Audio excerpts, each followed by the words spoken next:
நாங்கள் பாவிக்கிற shampoos, conditioners, body lotions, lip colour இப்படியான எல்லா ப்ராடக்ட்ஸ்லையும் நாங்கள் காமனாக பார்க்குற ஒரு ingredient methyl paraben. Methyl paraben is a synthetic preservative. இது எங்களுக்கு உடம்புக்கு என்ன செய்யும்னு பார்க்கலாம். மீதைல் பாரபன் வந்து ஒரு ஸ்கின் இரிட்டன்ட். நீங்கள் தொடர்ந்து பாவிக்கும் போது, அதிக அளவில் பாவிக்கும் போது, அதிக காலம் பாவிக்கும் போது சென்சிட்டைசேஷன் ஏற்பட்டு உங்களுக்கு வந்து அலர்ஜிக் ரியாக்ஷன்ஸ் ஏற்படுத்தலாம்.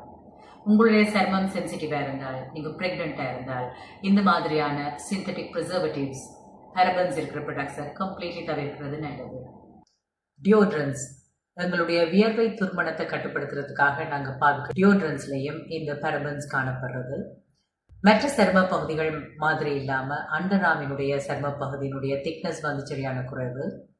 வியர்வையால் எந்த நேரமும் அது மாய்ஸ்சண்டாக இருக்கிறதாலையும், அண்டர்ஆர்முக்குள்ள வந்து ஹேர் ஃபாலிக்கல்ஸ் இருக்கிறதாலையும் நாங்கள் அப்ளை பண்ணுற ப்ராடக்ட் பெர்மியபிலிட்டி, அதனுடைய ஸ்கின்னுக்குள்ள அது உள்வாங்கப்படுற வீதம் வந்து மிக அதிகம். பாரபனுடைய கட்டமைப்பு கிட்டத்தட்ட எங்களுடைய ஈஸ்ட்ரஜன் ஹோமனுடைய மூலக்கூற்று அமைப்புக்கு இசைவாக இருக்கிறபடியால் எங்களுடைய எண்டோக்ரைன் கிளான்ஸ் என்று சொல்கிற காணில் சுரப்பிகளுடைய செயற்பாட்டை கூட இது வந்து டிஸ்டர்ப் பண்ணக்கூடும். அதால் நீங்கள் deodorants, any kind of products கூட ஸ்கின்ல அப்ளை பண்ணுறதா இருந்தால் make sure that you wash it off before going to bed. லிப்ஸ்டிக்ஸில் இந்த பாரபன் காணப்படுறதால என்ன தீமையான்னு பார்த்த மாட்டோம். மியூக்கஸ் மெம்பரேன் என்று நாங்கள் சொல்லுவோம். மற்ற சருமம் போல இல்லாமல் அதோடைய மேற்பரப்பில் காணப்படுற ஸ்ட்ரட்டம் கோனியம் என்ற பகுதி வந்து எங்களுடைய லிப்பில் காணப்படுறதில்லை. அதே சமயம் லிப்பினுடைய திக்னஸும் வந்து சருமத்தினுடைய திக்னஸும் வந்து சரியான குறைவு. அதால் இந்த நாங்கள் என்ன ப்ராடக்ட் அப்ளை பண்ணுறோமோ அது உள்வாங்கப்படுற வீதம் மிக அதிகம். ஸோ அதால் பாரபன் இருக்குமா இருந்தால் அதில் ப்ரிசர்வேட்டிவாக அந்த பாரபன் மூலக்கூறுகள் எங்களுடைய குருதி சுற்றோட்டத்துக்குள்ள மிக இலகுவாக உள்வாங்கப்படுறது ஒரு காரணம்.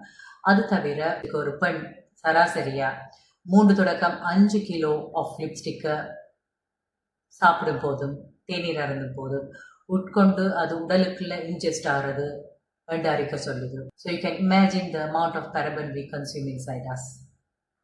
ஆர்கானிக் நேச்சுரல் ப்ரிசர்வேட்டிவ்ஸ் இருக்கிற க்ளீன் பியூட்டி ப்ராடக்ட்ஸை நாங்கள் பாவிக்கிறது எப்பவும் சேஃப் இல்லையா?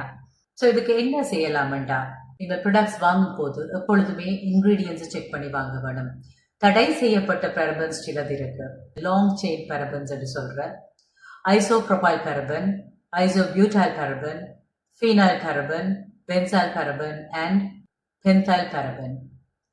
காலையிலேருந்து மாலை வரையும் ஒருவர் எவ்வளவு ப்ராடக்ட்ஸை நாங்கள் பாவிக்கிறோம். Shampoo, conditioner, hair care products or hair setting products, moisturiser, cleanser, serums, lip colours